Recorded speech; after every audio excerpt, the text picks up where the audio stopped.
Ассаламу алейкум рамтуллах, приветствую всех. Хочу ответить кадыровцу, который сжег флаг Чеченской Республики Ичкерия. Я буду оскорбить ваш флаг тоже. Ты не сможешь оскорбить флаг Чеченской Республики Ичкерия. До тебя пытались, а твои хозяева, у них тоже не получилось. Под этим флагом с 1994 года по 2009 год чеченский народ сражался две войны. Чеченский народ потерял 350 тысяч мирных жителей, из которых 42 тысячи дети, десятка тысяч в тюрьмах, десятка тысяч пропавших без вести, десятка тысяч инвалидов и сотни тысяч за пределом своей родины. И также с 2014 года на территории Украины сражаются чеченские батальоны против русского мира, против общего врага до наших дней. И также на территории Сирии участвовали чеченские воины против России и против Асада под этим флагом. И этот флаг доказал всему миру, что из себя представляет. Ни ты, ни твои хозяева не смогут этот флаг как-то унизить или оскорбить. Не получится. И ты, сидя рядом с нами или стоя рядом с нами, никогда так не высказывался бы. Потому что ты понимаешь, что с тобой будет. Продолжим дальше. Для меня это флаг врага. То есть это для тебя флаг врага, да? Ничего себе. А это что за флаг? Ты же стоишь у флага России. Разве это не флаг врага? Разве этот флаг не устроил геноцид за две войны? Разве этот флаг не убил 350 тысяч мирных жителей?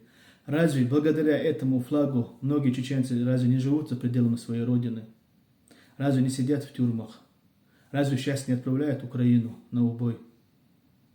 Разве нету похищений и пытки убитого молодого мальчика показывают на весь мир, бросая на асфальт, на дорогу, и там лежит днями?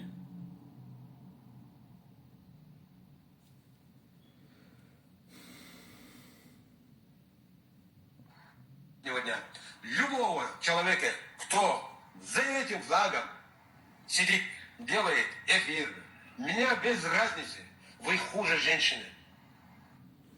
Разве ты не сидел до 2020 года или 2021 года под этим флагом? Ты был хуже женщины?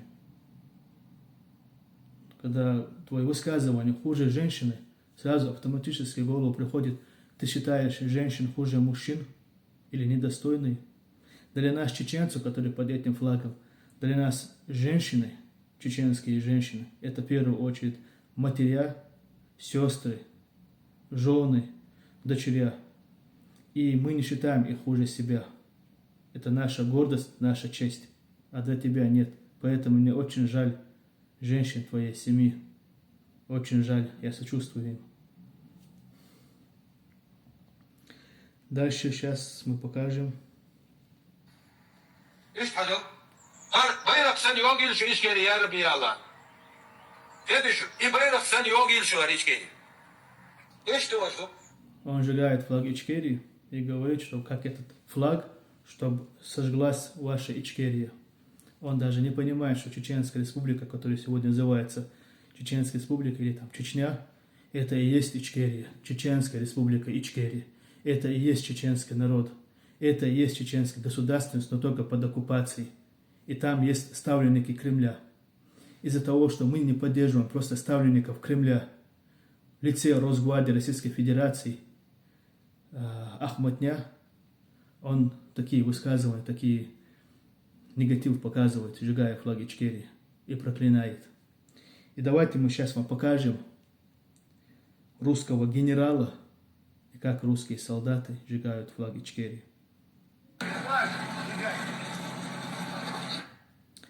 Сейчас экран побольше сделаю.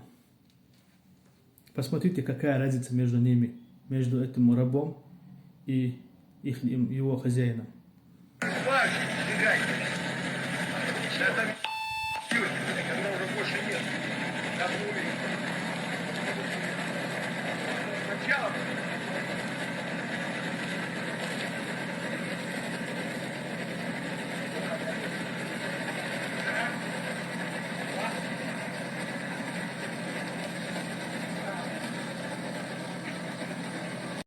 На этом видео Манкурт из Украины, российский генерал Юрий Буданов, вместе с российскими солдатами, твои хозяева, твои братья, сжигают флаг Ичкерии, говоря, больше нету Ичкерии, как и этого флага, и они сжигают. И спустя какое-то время еще они покушаются на честь чеченской девочки. И спустя 11 лет давай посмотрим, что случилось. Вот что случилось. Пришел один чеченец и сказал, нельзя покушаться на честь чеченской девочки, и нельзя покушаться на честь чеченского флага и государственности. Я тебе не угрожаю, это не угроза. Всем мира и добра. Ассаламу алейкум.